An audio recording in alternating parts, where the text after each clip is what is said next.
I think listening is a skill that not many people have at times. They just like to talk at you.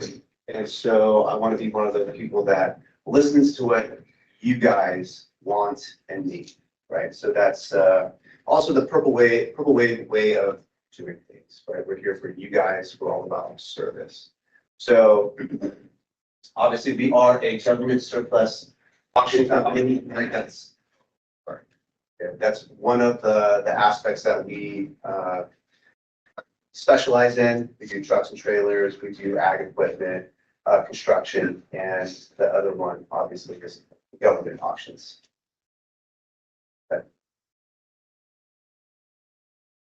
So instead of just reading the slide here, I want you guys to kind of go through this and tell me what stands out to you guys. And so I'm going to incentivize you guys a little bit. We have some fun little swag here, right? So if you guys want a little bag, I know some of your wives or some of you guys always want these for yours. It's always good to have that when you go grocery shopping. Or if you want, you got the gloves. Yes. So, yeah, what stands out to you guys when you hear about Purple Wave?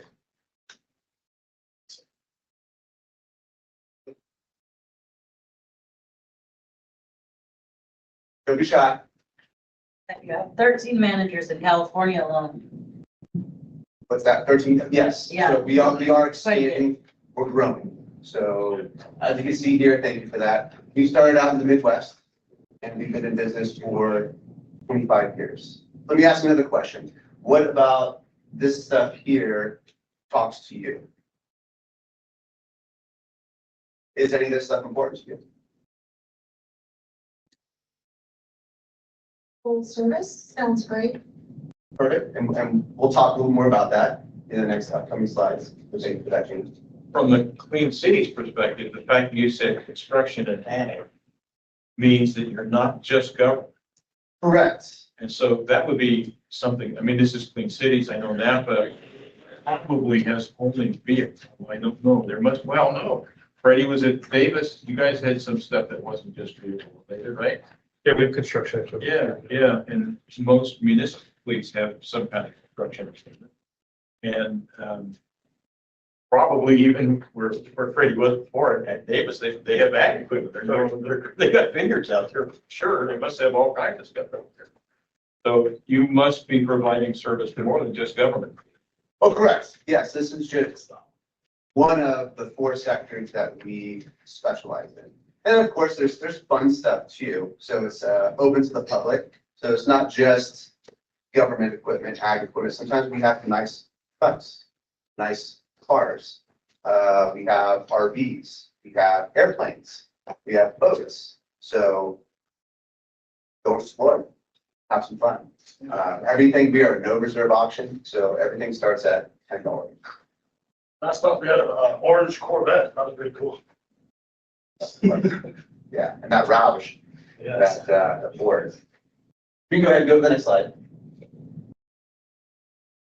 So, again, I know that I want to interact. I just don't want to sit up here and talk to you guys. And you guys, I know that there's a lot of fleet managers here. What's important to you, right, when it comes to liquidating your fleets? Obviously, getting the most we can for our assets. Perfect. City of Sacramento. I can't read that well. Yeah, What's important to you? I would have to agree with this gentleman here, Okay. getting the most that we can for. What is the convenience factor for you guys? In terms of how the auction is managed? Sorry. We appreciate that. Equipment pickup? Yes. Awesome. All right. City of Vacaville? Fairfield. Oh, Fairfield, sorry. My apologies. Customer service. Customer service. State of California. You guys bid on Caltrans.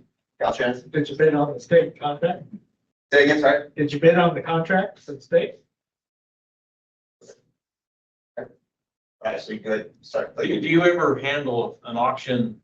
I know there was a time, I mean, I worked for the city of Sacramento 100,000 years ago. And we would sometimes have an on-site auction where people would come to our site where we had, as opposed to everything being called some other site. Do you ever do that? So we have, well, I will answer that question here in just a second. Yes, so you can go through all of it. Like the keyboard? Sure, yeah, that'd be easier for you. Or what if I need to do something? Okay. You gave it away. You're now in control of me. That's okay. I'm a little bit of a control freak, so I do like control. And you got full control. Yes, so in front of you guys have some flyers, right, which answer all of these questions, right? Because I know I used to be a coach, and so there's all different learning types, and that's why I want to engage. Some people just don't want to engage, some people want to engage, but I'm giving them options, right?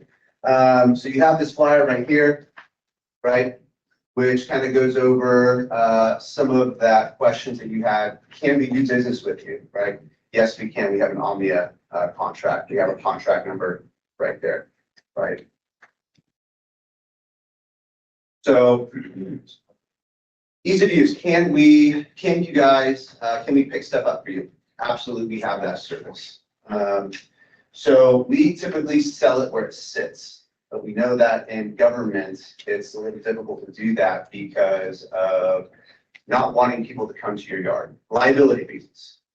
Just don't want them there. We get it, we understand it. We make it easy for you. We have a contract with, or actually, they own part of us, so I would say. Copart, who here's heard of Copart? Almost everyone, right?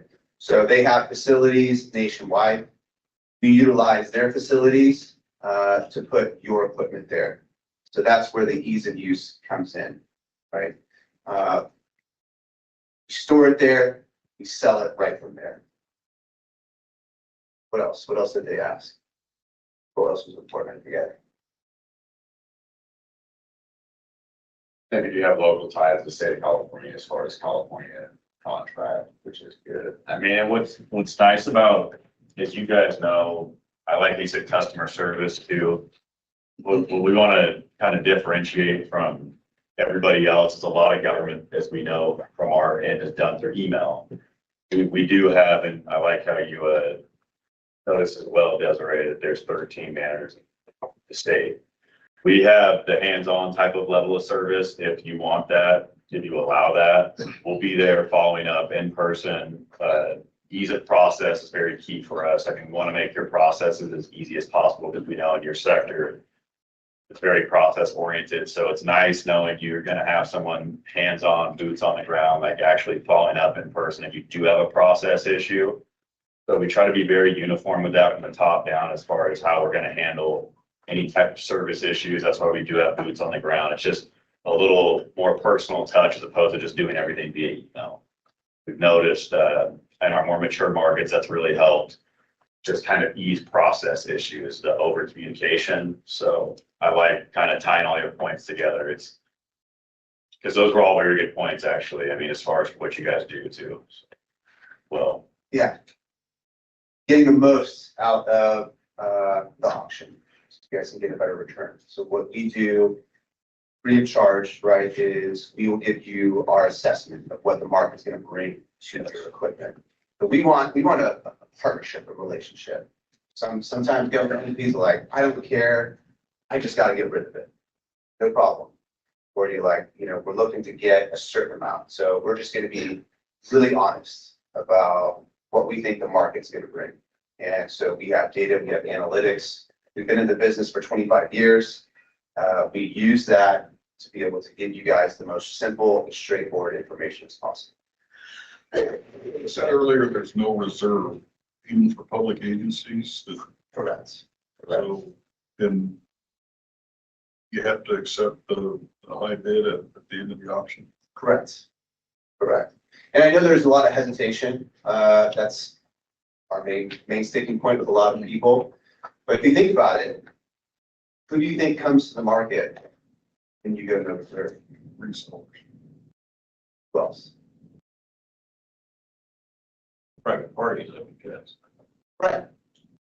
So what I'm getting at is it brings everyone to the market, does not exclude anyone. So if you're looking to get something, right, and you have a budget, let's just say it's $5,000, okay, and you're like, it's only going for 2,000 right now. Guess what you're gonna do? You're gonna bid on it, right? And you're gonna keep on going until you hit that mark, right? But then the auction, so auction is the second oldest business model in the world. And it works. We stay true to that. We believe in it. Our results show it. More than happy to show you our results all across the nation. So that's why we are in the reserve. And one of the ways we get the most money for your items is we don't promote the actual auction. We promote the items in the auction. Yeah. So each individual that's in charge of your items, we actually go to people that buy those things and you target sell your item in the auction. We don't just throw the auction on and say, hey, we've got a big auction coming. No, we call people in and say, hey, we have this tractor, we have these cars, we have this bus. So we actually get a hold of people that buy your specific items. So asset specific, not just auction, right? So going back to the ease of use, we do all of the work for you. Right, we take all of the, we come to your site, we take all the photos, we upload them onto our website, right?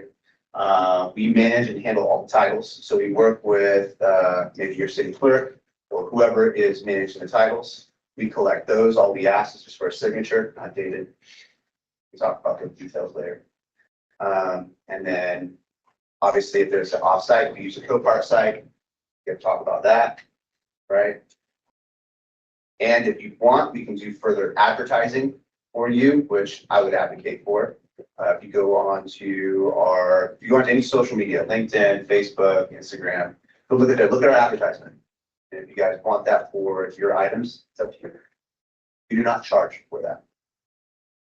And I could too. We're not after the deal, we're after the partnership. Whatever that means to you. If you want someone showing up every day, we'll show up every day. If you want someone showing up once a month or not showing up and just emailing or just texting, that's what we do. I want the partnership, not just a sale. And whatever that partnership means is what I'll make that partnership. That's what we do appropriately.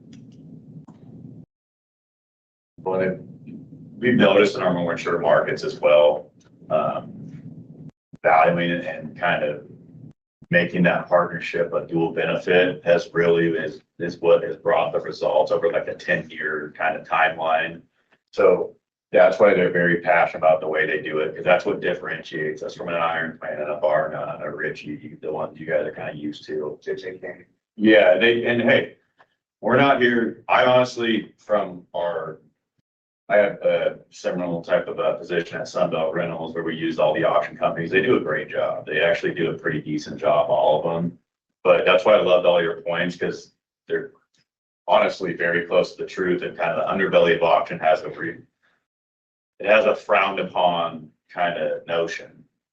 So it's been kind of nice for me to see that like the way they go about this is very refreshing and honest. That's why it's straight, simple sold, because pretty simple process that we keep pretty honest, because there's nothing to hide when you have an honest partnership. So especially going with government entities, it's pretty easy to keep that transparent and open-ended, because the better our partnership can be, the more sustainable we're gonna be as far as the market, working together. I mean, you guys, you're always gonna be there. Auction's always gonna be there. It's kind of a necessary means to do business. That's the way and then when we start to get people to look at it, because I used to frown on it as well, but it's a business need. That's what we're here. We're here to make that business need as easy as possible. So.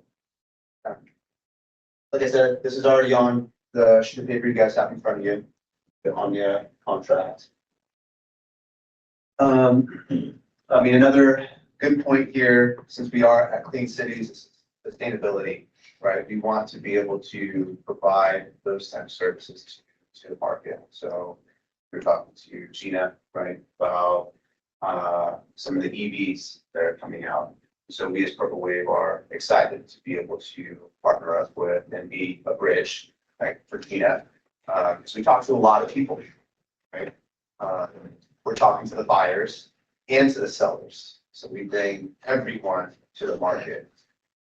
That's where, I think it's important to know that, right? Well, that's part of the no reserve model like you were talking about. It really actually, it brings everybody to the auction. That's the difference. And like he said, we could bore you with numbers because they definitely bear out in that favor. But it brings everybody to the market, which is, it's an interesting kind of dynamic to look at.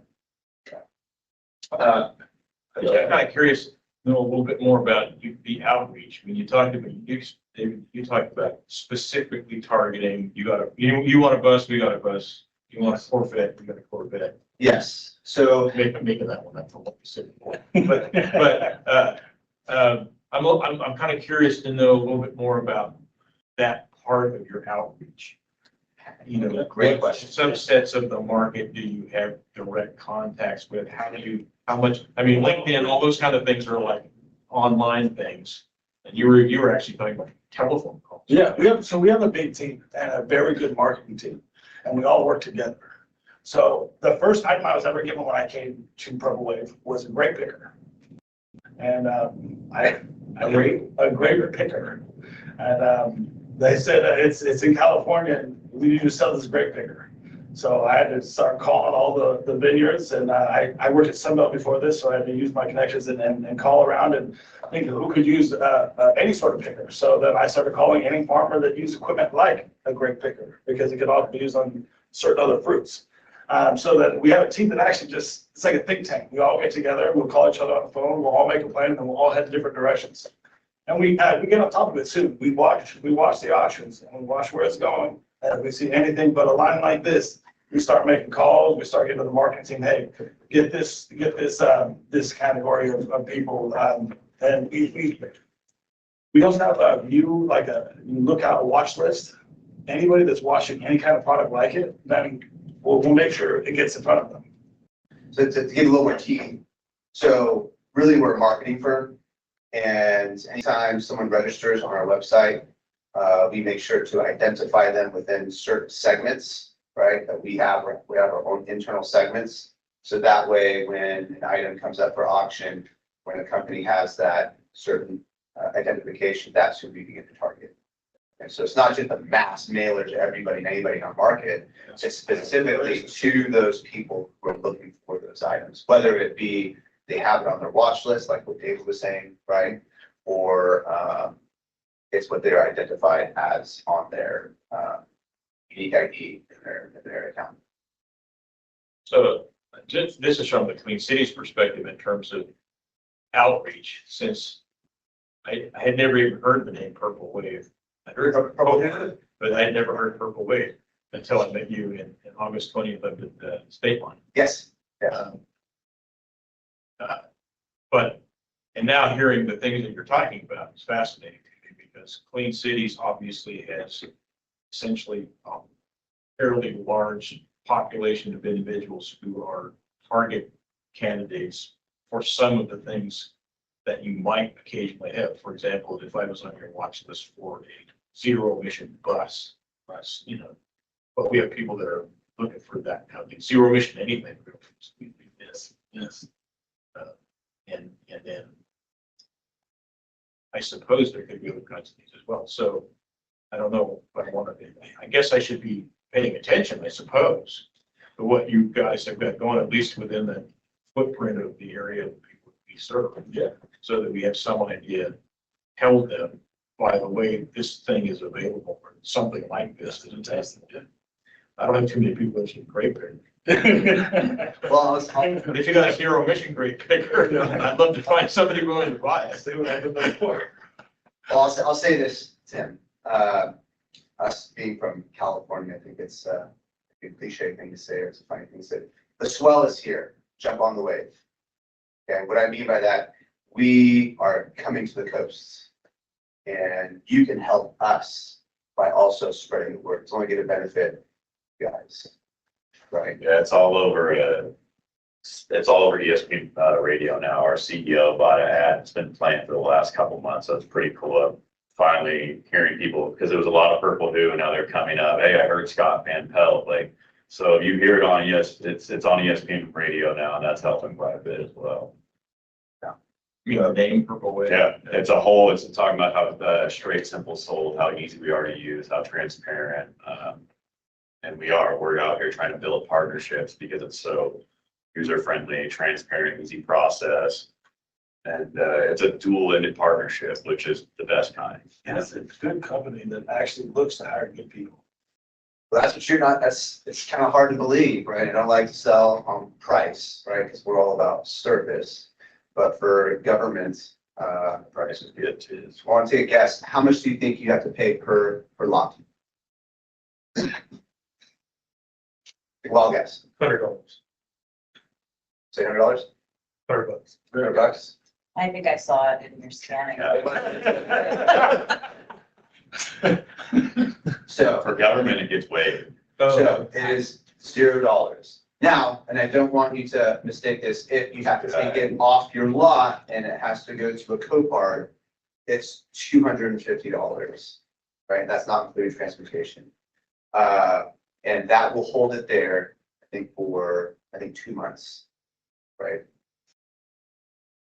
Somewhere around that time frame, 5 to 6 weeks. And that's more than enough time that we need to be able to go through our auction process. Right? So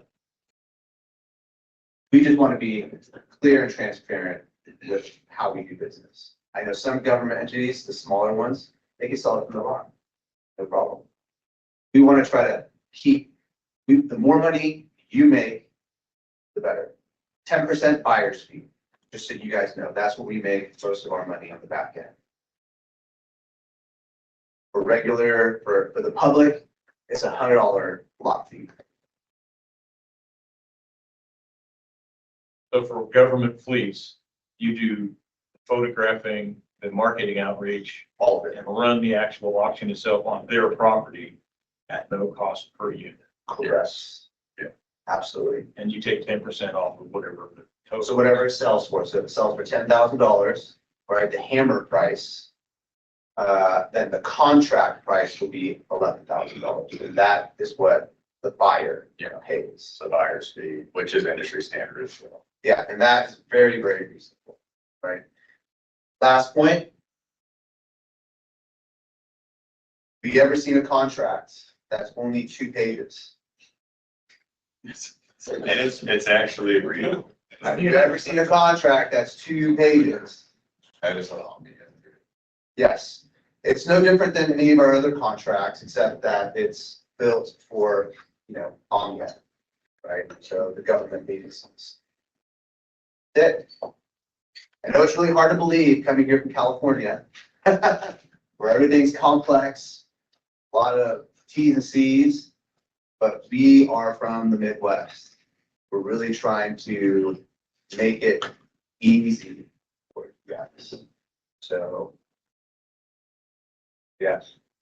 Thank you. Oh, and then there's last sheet. These are just special instructions. I just did it. I just included this here, just so you know, right? This is the last sheet that you probably have to fill out, which is the special instructions, which would tell you where you want the money to go. Yes. Can you share your current clients in California, public agencies? I do not have that right now, I mean, but just off the top of your head. we've done, I think it's, City of Pittsburgh, was that the one with the? yeah, we did a vehicles? decent police, fleet. Pittsburgh, California. Yeah. Yeah. We got another decent one you're working with. I'm currently, City of California, that's. I'm working with West Sacramento. Just. Yeah, Foster County, we might have a decent package with them coming, but. Oh, Riverside, we got a good package in Riverside down in SoCal, big fleet exchange. Yeah, I mean, what I like is it's opening up big time. We got probably 5 or 6 pretty big ones. Then San Diego's got a big one in the pipeline as well, because we're making a big presence down in SoCal too. City or county? I think the city. And we do have Alameda too. Alameda's got something. Oh, that one that's on the did, right? Yeah, it's a pretty big one. So yeah, it's definitely happening, but we live here, Sacramento, I think we had all of our upper management here last week and they know Sacramento's the place to be. We're very biased, so I'm the wrong guy to ask. I love this town. So like I'm from here, my family's here. We are Sacramento, born and raised. I live in the Bay. I like the Bay too, but I like Sacramento better. We are the little brother, but we're the better city. Whatever. But my parents are from the Bay, so it's a rival, right? But like, we're definitely the little brother. But Sacramento, they got to see what a damn good town this was last week. And But you know what? They know that Sacramento's the heartbeat of California. That's, at least that's. no, they got to see it though, and they liked the people, they liked the potential. Like we fit our company model. So I know we're gonna, like I said, it's gonna be a good partnership up here. I know it will be. And we like, it's dual in, like we want to be at a lot of these events. We want to be seeing LinkedIn. We're getting a pretty good presence going on LinkedIn, but like anything we can have a dual kind of exposure on, helping the city, the county, we're all for it. I'll add one more point to, the customers that we have, government entities, we haven't done a ton. But what I can tell you is that stuff loves to travel. And where our biggest customer base is going to be the Midwest. And guess why people love California equipment? No salts. No rust. No rust.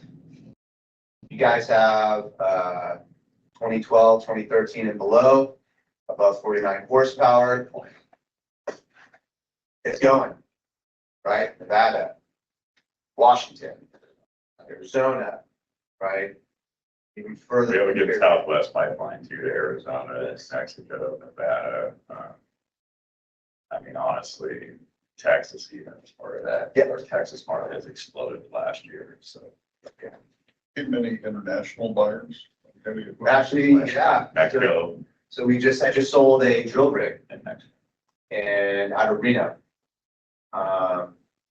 I gave a valuation price of 7,500. Actually, David and we were working together, I'm sorry. And it sold for 18,500. And it sold out to Mexico. Have you done intact pursuit vehicles? I need to. Pittsburgh, yeah, no, it's Mexico and Canada, but a lot of strong. Medics too, right? Yes, Mexico. And that was part of the city of Alameda too. You're saying that they had to be decommissioned before they were sold. I mean, the ballistic. Well, I think, if you can regulate who's buying them, it's not a cartel in Mexico. It's a fair. But yeah. I want a car with crazy. Yeah, that's interesting. You're really that I creative. was thinking buy a cyber truck, so.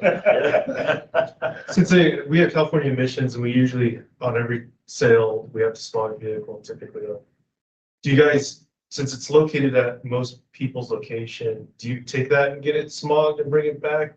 Do you require the seller to get that done before they give it to you? How's that work? We sell it where it sits, as is where it is. So that's where the business partnership comes in. However you want to sell it, we are going to fully disclose what condition. But if you don't smog it, it's a dealer. Dealer only, yeah. It's dealer only, you won't get nothing for it. Okay, so in that case, then you're talking about those added services, right? You have to work together on that. What's going to be the best avenue for you? It's definitely workable. Yeah. I just know in the city of Pittsburgh, we made a lot of accommodations because that was one of our first bigger deals in the state. So it's very much a work in progress, but if the package is worthwhile, we are doing a lot to get penetration in this market. So it's a worthwhile package, definitely will work with you. Nothing's on the If table. it's light duty, you gotta do the mechanical inspection too, safe inspection. Not just the smoke. I can find out. Yes. Thank you and sorry. I'm glad you guys were engaged. It was wonderful. Yeah. Can I ask one more question? Where did that name come We don't have to go too in depth, but it's from Kansas State. like our CEO and C-level team all went to K-State, but they were selling hot tubs out of like a movie. They had a flat, they had 2 jacuzzis and a generator, and they'd sell it to each parties with purple lights coming out of the water, so it's the purple wave, because it's K-State colors. It's actually, So that, they never changed the name. if you met our CEO, you'd know why. He's a very unique, Good guy. elegant individual. That purple wave, the name, keeping that's, Yeah.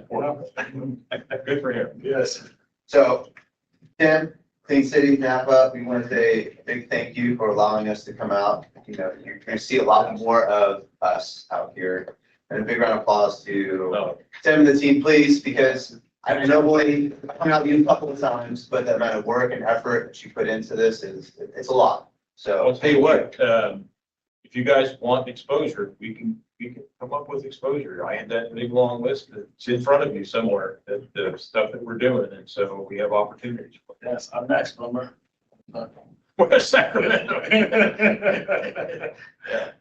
Well, you were gonna find me a place to have my school bus excursion. Yes. And I had to go to the Roseville I High. saw Roseville, Ohio, yeah.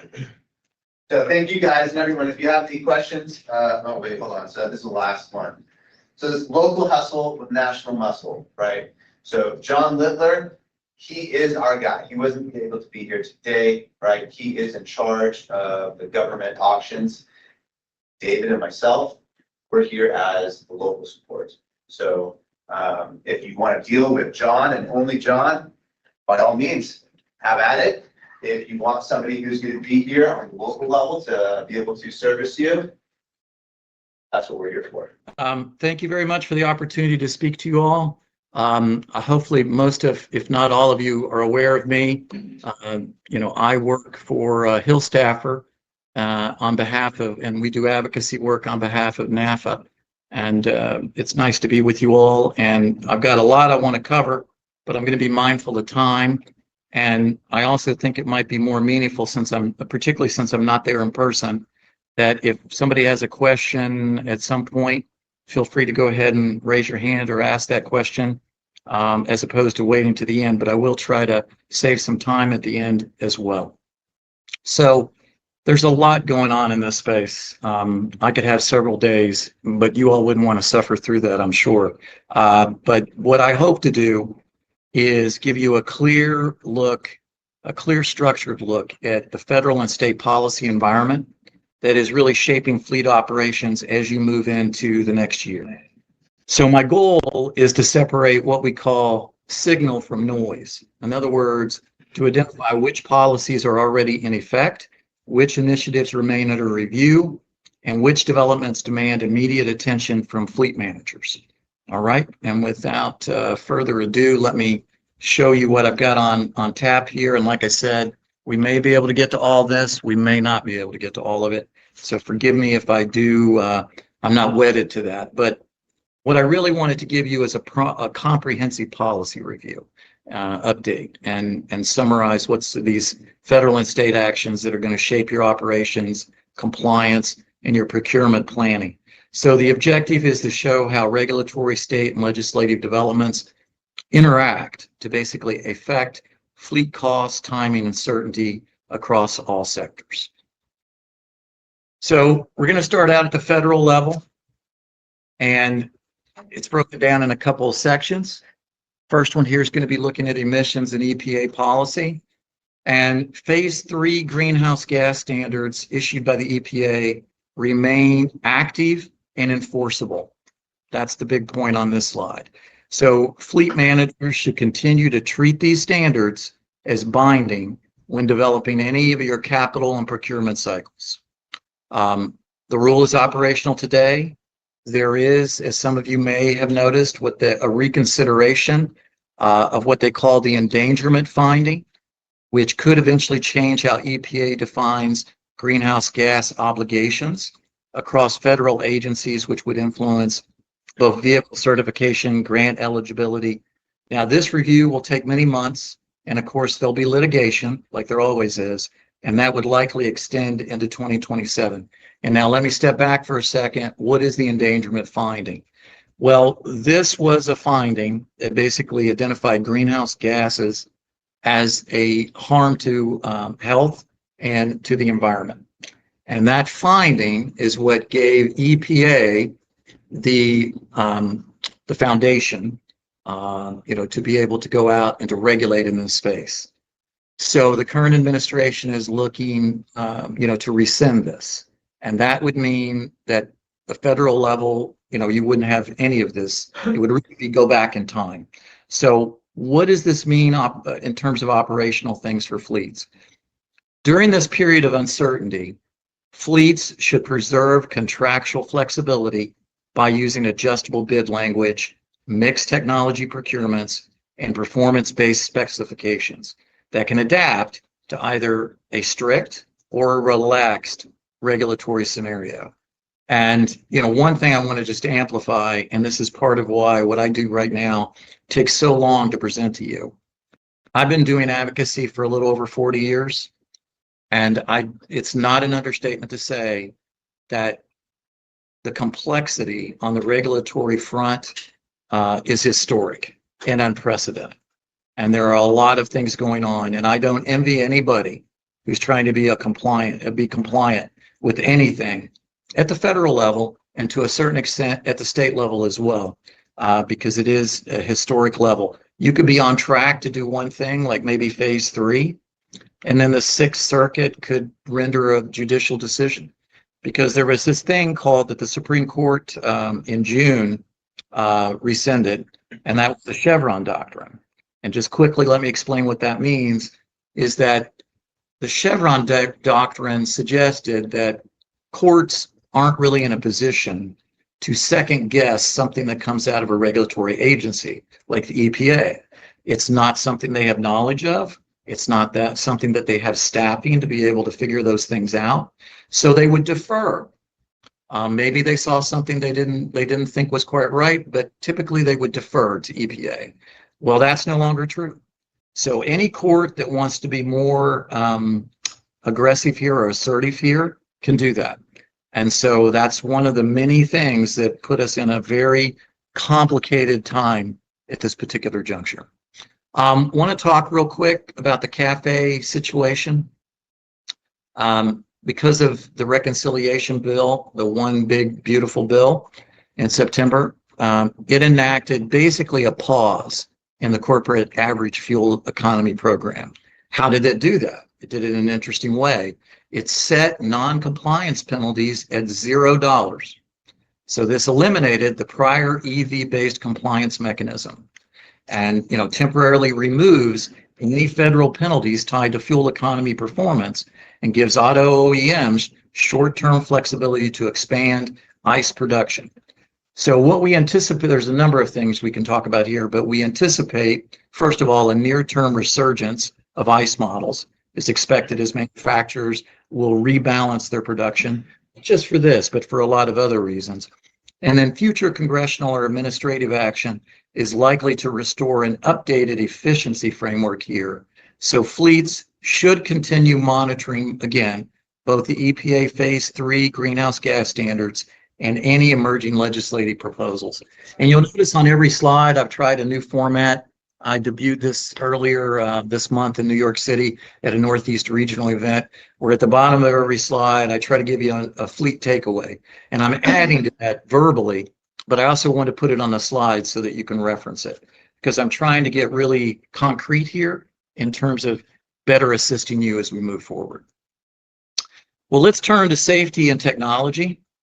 And here, federal safety agencies, including the Federal Motor Carrier Safety Administration and NHTSA, National Highway Traffic Safety Administration, remain in a measurement phase rather than a rule-setting phase.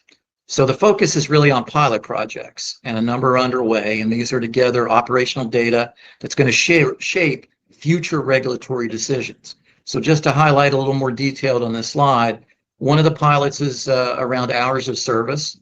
Current pilots are collecting empirical data on rest patterns and driver alertness to evaluate whether additional scheduling flexibility can be justified in future years. Fleets can benefit by conducting internal analyses parallel to these pilots.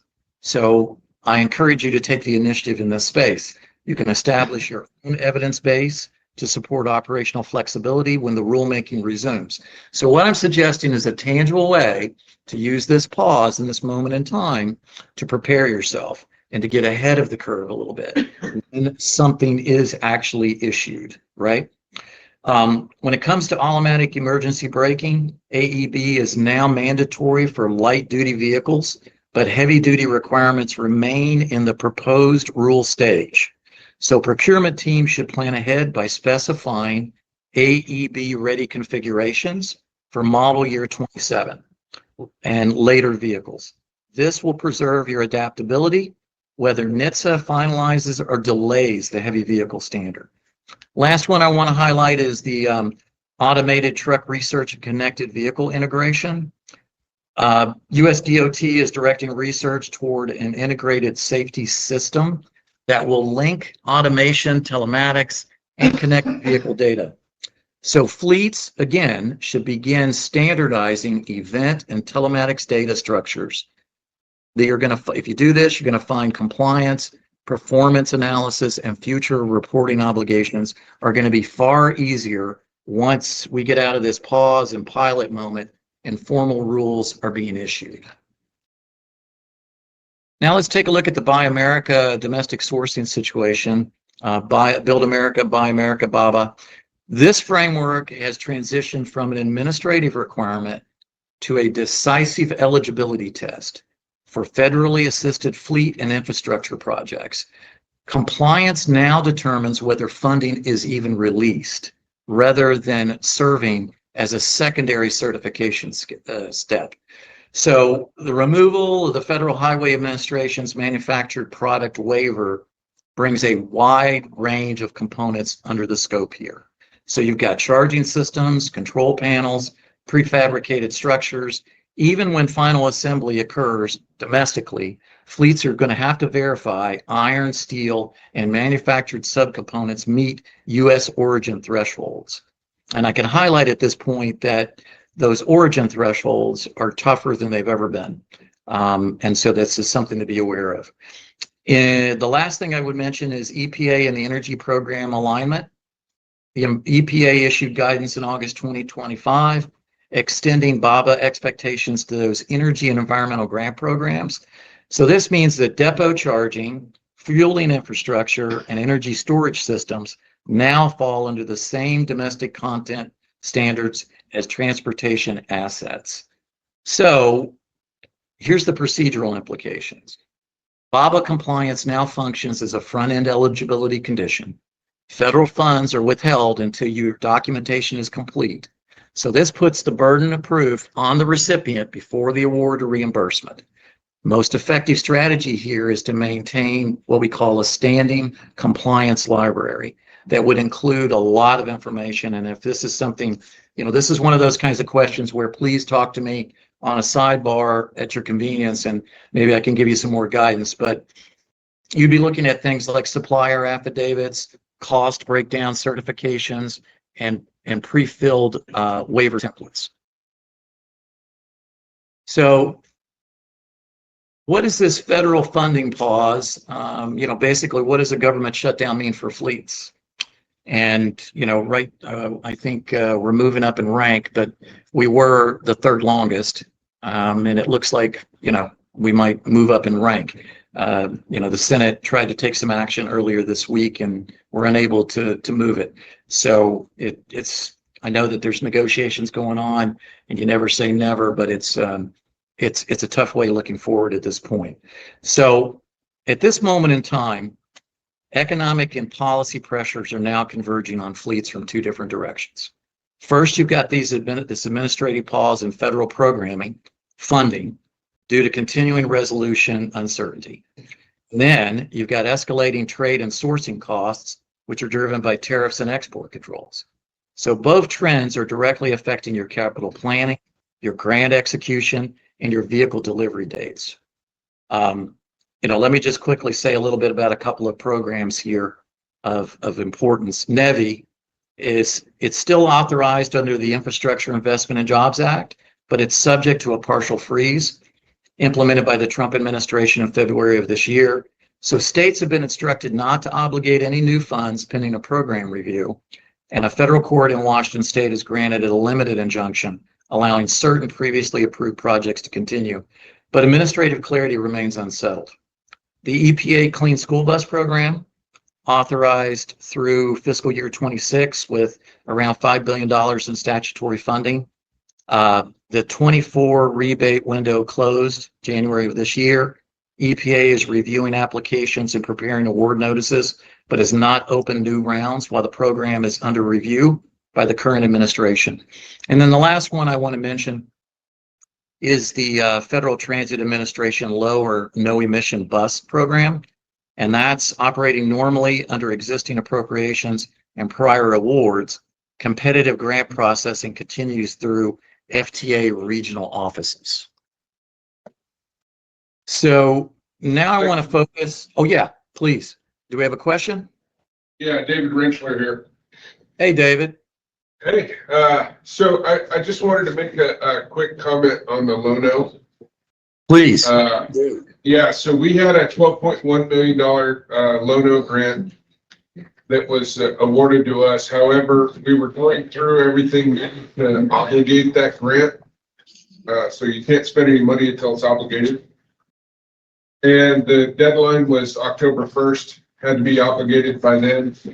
FTA held up our approval for obligation until we rescoped it to take out anything related with zero emission.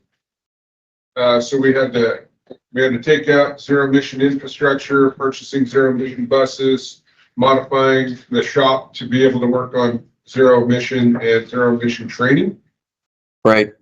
And change all that to diesel electric hybrid bus, and basically find and replace the zero emission bus with diesel electric hybrid.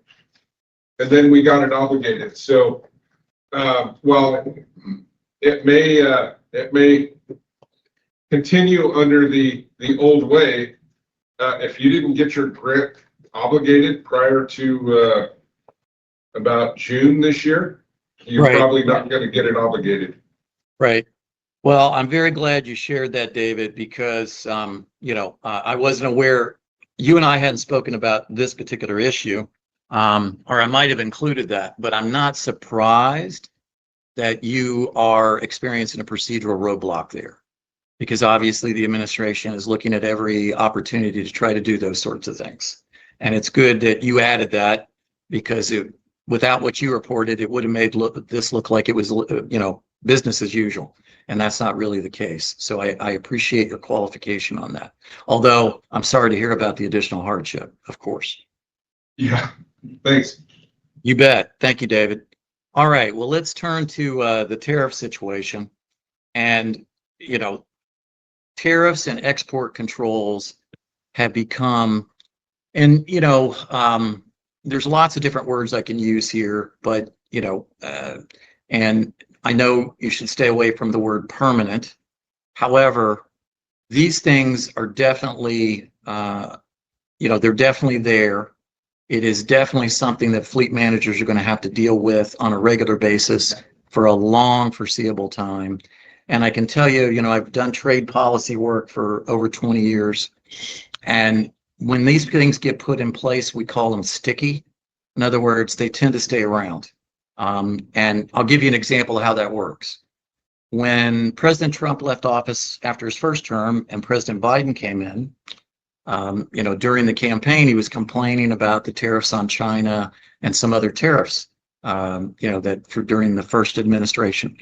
And, with the idea that he was going to get rid of them. Well, the one that he went after was steel and aluminum, but that was in a very phased-in way, and it did not immediately go away.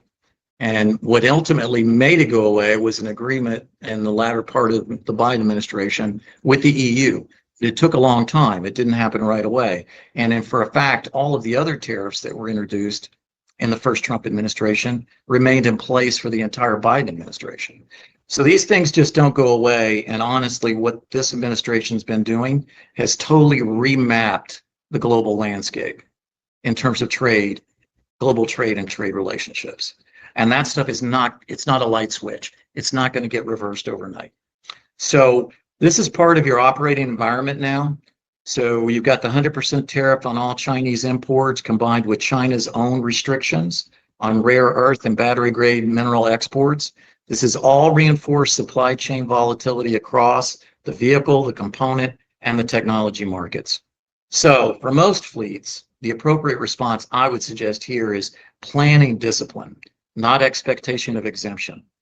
And you know, when you're looking here, what's ultimately the strategic guidance? Begin earlier order cycles for high value or import dependent assets and collaborate with your procurement teams to lock in multi-year pricing where feasible. So maintain a forecast sort of accuracy where you've got the strongest competitive advantage will lie in anticipating price swings and integrating them into multi-year capital and operating budgets. Evaluate domestic sourcing and nearshoring options. Some of these things are not available, but I'm just throwing a lot of things out. But recognize that resiliency depends as much on data visibility and supplier diversification as on origin alone. You know, you want to document your real world operational impacts, your vehicle price changes, your parts delays, your sourcing constraints tied to tariff and content rules, and please share that with us and NAFA. Because when I aggregate that kind of data, this is what I'm able to use to begin to point to evidence with policymakers in trade appropriations, deliberations, and other things like that. So do keep that in mind. One last thing I would say about this, I mentioned I had an event in the Northeast region, and basically it's the same presentation of this, but I mentioned that later that week I was going to publish a deeper dive article on LinkedIn with a lot of real specific tips on how you can further mitigate and incorporate these into your fleet management operations. So if you're not connected with me already, please reach out to connect with me, or you can just reach out to me and I'll send you the article. But if you are connected with me, I encourage you to take a look at that article.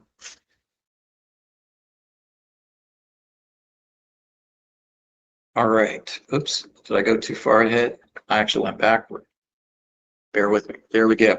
So now I want to transition to sort of legislative priorities. And, you know, two of the biggest ones for us, of course, have consistently been catalytic converter theft prevention and vehicle data access. And also you have some other related things of importance on here. Our Fleet Advisory Council initiative, which I'm going to talk more about if you haven't heard anything about. And then also the surface transportation reauthorization process. But let me start out by saying this. Right now, Congress is emphasizing fleet-related legislation, and I guess I should say not just fleet-related, but extremely fleet-impactful legislation that focuses on security, operational control, and modernization. So in general terms, these three areas are very relevant to fleet management heading into the next year. So it's not as if Congress isn't doing some good things that we should pay attention to. And I just wanted to highlight that before I get into this. So talking about vehicle data access, there was a bill, what we call a marker bill, that was introduced toward the end of last year in December, and introduced by Senators Lee and Merkley. And this was giving us what we want on vehicle data access, although it was tied to privacy issues, which was something that I wasn't happy to see, but you know, it was the first time we were able to get a legislative vehicle introduced. And from my standpoint, it's always better to talk about your favored vehicle as opposed to talking about why other vehicles are not necessarily what you're looking for.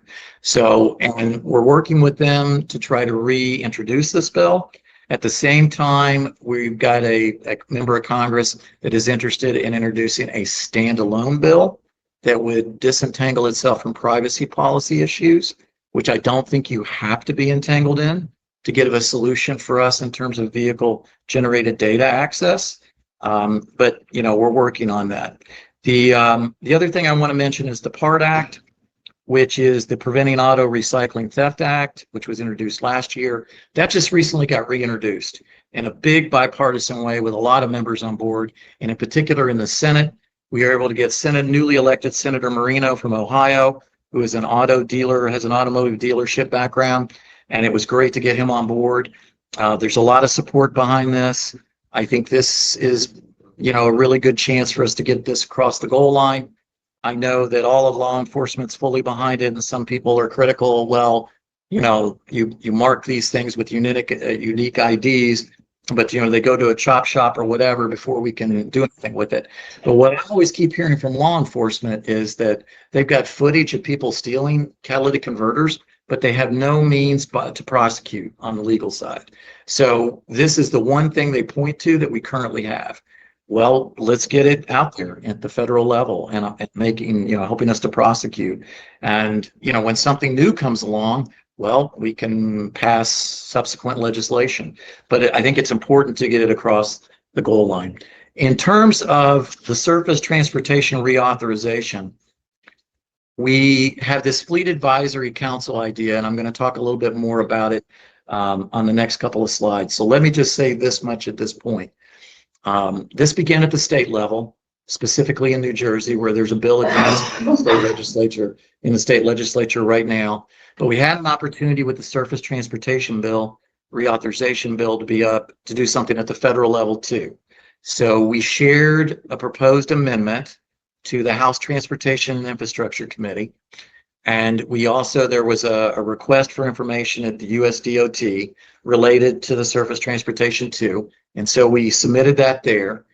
And we were able to form a coalition of several associations. And ultimately, altogether, we represent more than 8 million fleet vehicles across the US, from courier delivery to air cargo and everything in between.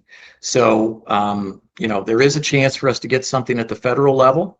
And so we are in play there. And ultimately, what this would do is it would institutionalize the fleet voice into relevant policymaking when it comes to infrastructure, transportation, and environmental policy.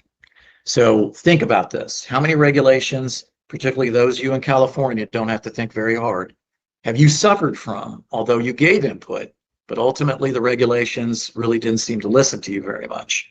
But now you've got an advisory body that will advise the legislature, advise the governor, and come forward with a realistic plan with all the key stakeholders involved, all the latest information, and filtered through a lens filter, right? So that it's realistic, it's technology neutral, it's pragmatic, it will meet milestones, it will establish clear and feasible pathways. And then that body stays around as it gets implemented to advise on resource gaps and where new technologies might be able to be incorporated effectively into the plan for the state. Well, this is what we're looking to do at the federal level. We're active in several states, and I'll talk a little bit more about that, but I just wanted to give you a bit of an introduction to it, and we'll do a little deeper here in just a few slides. This is the whole. Michael, Oh, yeah, go ahead. Will you be indicating what states you are actively engaging that? I can do that process right in? now. I can do that right now. The states that we have a bill working its way through New Jersey. It is the Fleet Conversion Task Force bill. It's not quite everything we wanted, but the person who's going to introduce it in the assembly, it's passed the Senate committee 4-1. And it was first introduced by Senator Bob Smith in New Jersey, chair of the committee. The chair in the assembly wants to expand the scope beyond just electrification, which is the way we want to go. He also wants it to make it permanent, so there would be a true advisory council. The current legislation goes 2 years, submits a plan, and then goes away. So they're sorting it out right now, but I'm very optimistic that New Jersey is going to get closer to what we want optimally. But that's the first state. The other states, Virginia, Maryland, Illinois, Massachusetts. I have drafted bills for those states. We have legislative sponsors in all states. New York is very interested. Ohio is interested. And, I think there's a real opportunity to get 3 to 5 of these introduced at the state level next year. And I think there's a real opportunity to get them all passed as well. So that's where we're active. But honestly, I'm going after every state I can get. So I'm always looking for members to come to me and, want to work with me, bring your connections and your time or whatever. And I'm even looking, it may not happen to you in California. I know you wish this had happened like several years ago. I do have a draft for California ready. I haven't shared it with anybody, I don't think, but I have it because I actually believe that there's going to be a time in California, if everything keeps going, where they may be open to a fleet advisory council. There's going to have to be some more things to happen, but I think it is possible that we may get there. And, you know, we had some real success earlier this year. And if not, I'm told that our bill improving the advanced clean fleets regulation, our debriefing is that that would have passed, if not for the timing. You may recall that when it was in Senate Finance, after 2 unanimous committee votes, 2, Senate Environmental Quality and Senate Transportation. So we went into Senate Finance, and that's when the EPA, you know, that's when Congress rescinded the EPA waivers for California. So what we hear is that the key people at the table said we can't double down on what looks like a failure here or caving to the administration somehow. So, you know, I don't think the advanced clean fleet regulation, what we were changing, would have done any of that. It would have made it more successful ultimately. But, you know, hey, optics are optics, and that was what the decision was. I'm still hoping we're going to reintroduce in the coming year. I'm talking with our previous coalition partners. I know you in California, your situation's not any better. It's a lot worse. And, you know, the ACF is still hanging over your head. So those are the states, and, you know, a little bit about that. So let me go on a little bit here quicker, because I know I'm running out of time. And let me just put this slide up so you can see a little bit more visually about the fleet advisory councils. And I'm happy to answer more questions about those. But that just gives you a little better idea of what's going on and where we're active. And as I said, we are trying to get traction at the federal level. I think there's a chance. Hard to make predictions with this federal level these days. It's much easier in the states, even in Sacramento, I would suggest. And that's saying something. I do want to mention I just want to show this slide real quick, because what are states doing in the absence of these federal waivers? As you all well know, in California, states still have a lot that they can do that dramatically impacts state and local fleets, for good or for bad. And so that's what this slide really brings home, is that the states can still do a lot. So as I tell some of the other states, you know, you could end up with a modified advanced clean fleet regulation. It's not going to be the same thing that it was when it first started, but, you know, they could do something like it, right?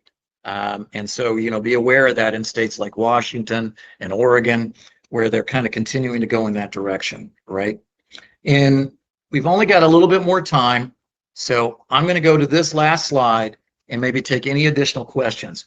This is a really important slide from my standpoint, because it's what you all can do if you feel motivated to get more involved, right? And, you know, you see the states that were involved, you see the different things on here that you could do. Let me highlight 2 things. If you've never done a facility visit, please reach, and I don't care where you are, please reach out to me and help us organize one for you. You have no idea how important these are. In California, leading up to what we achieved there, we had a staff visit on key committee to the County of Sacramento. Ron Worth did a great job. We had a great visit with David Worthington in the County of Santa Clara that was critical. We got a lot of great guidance with the senator chairs the Senate Transportation Committee. He was extremely helpful. It was key. And then we also, with David Rensler, there in the city of Fairfield. You can never do too many of these. All you have to do is, you don't say support this bill or that bill. You don't have to do it. You get them in there, staff and elected, regulators. You educate them on what fleet managers do. You educate them about your fleet, about your services, about the communities you serve. And then your success stories. You started decarbonization on your own without a stick as early as 1999. Things like that. And what are your obstacles to job number 1? Continue to deliver essential services to the communities you serve today, tomorrow, and into the future. And that's it. If you do that, you will have done more, everything and more that somebody like me needs to do my part with it. So if you haven't done one of these, I encourage you to do them. I don't care where. We're always interested. The other thing is, as I mentioned, we've lined up some really good association support. And what we really need to get now are some big private fleets. I've been really focused on the trucking companies lately, but I've reached out to some NAFA members that previously have managed a big private fleet.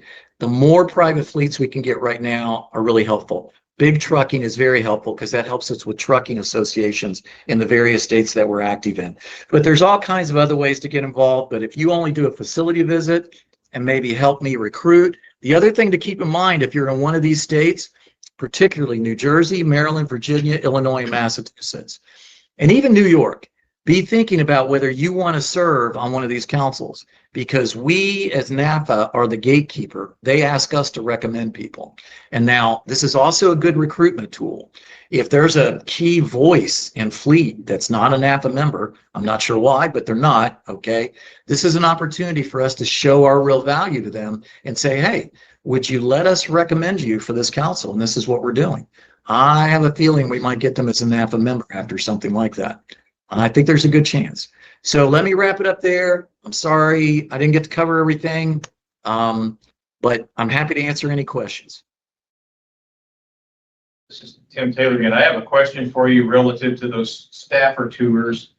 Are the ones, I guess I could ask David Rentschler because he's sitting right here, but are the ones that you did in California, you're talking about federal legislators, or you're talking about state legislators? These were all state in California. However, during my time with NAFA, now we're in our third year, the year before, I did one with the current chair of the House Energy and Commerce Committee, Congresswoman McMorris Rogers at the city of Spokane.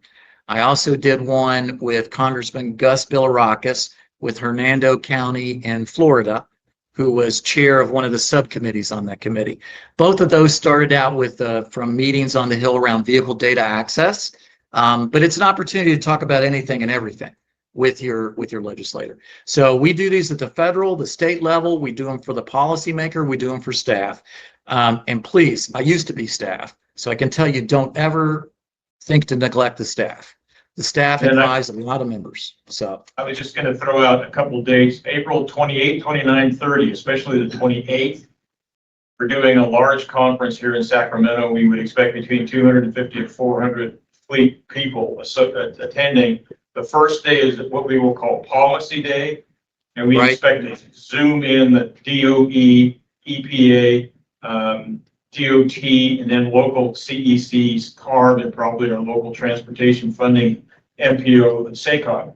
So that would be a day that we could theoretically also look at some kind of a site tour. That would be a day we might look at a site tour as something you just put in, sort of as a pencil in on your calendar, maybe something we could organize. yeah, I mean, I'm open to do them anytime, anywhere, and help you as much as you need. I've been on both sides of these, going back to when I was staff, and I cannot emphasize how critically influential these can be. And let me just give you an anecdote about this. I've worked now advocacy for over 40 years. I've done transportation work for a little over 20. The last almost 9 years of that have been fleet specific. It's been multimodal. I started with shipping, and now I'm land and I do air cargo as well. So, but for that first 11 years, I was involved in surface transportation reauthorization. I was involved in the Clean Air Act. I was involved in a lot of things that impact fleets hugely. All right. Never heard the word fleet, or hardly ever. And if fleet was mentioned, it was synonymous with trucking. Multi-state trucking, okay? That's a real problem. I've learned that to be a real problem. And as I tell people around this Fleet Advisory Council, fleets, especially public fleets, are the canary in the coal mine between that intersection of infrastructure, transportation, and environmental policy. You guys feel the pain and know the pain before it hits even. You are the experts on how to navigate out of that. Because, you're not trying to stop things or slow things down or interfere. You just want to be able to continue job number one today, tomorrow, and in the future. So you're pragmatic and realistic. And that's why the Fleet Advisory Council is really being seen as a no-brainer by all of these stakeholders I talked to. We have solid support from environmental and labor groups in all these states that we're moving on. And that tells you something right there. And I can tell you that the chair of the Assembly Transportation Committee in New Jersey looked at me and he said, Michael, you're the first person to say fleet to me. I had a Maryland state deputy say, we never hear from fleet. Please show up at more of our hearings so that we can hear more about the fleet perspective. So I encourage you all to go beyond your regular job and devote a little time to this, because you have no idea how critical it really is. Assuming everybody's a NAFA member, you guys all NAFA members? Get involved. Michael's right. We've been doing a lot of work, NAFA and some of the other groups have been doing a lot of work here in California. And a lot of good. So get involved, get with the NAFA folks and or Clean Cities. And Yeah, we're gonna do a lot of collaboration, particularly too in Sacramento with the LNG. You know, if you guys you're have. killing me with this networking group. LNG to us is liquid. I know, we can't call it a chapter anymore. So, yeah, if you guys have, I'll be sending an email out just to gauge some interest on helping lead the LNG or the chapter that, the NorCal LNG, but How's that? NorCal group, there you go. And on facilities, if you guys have event spaces or, you know, want to do a tour. So I'll send an email out after this on behalf of NAFA, Southwest Regional Council, and on behalf of Clean Cities. We appreciate you taking the time to be here, and hopefully we have plenty more to come.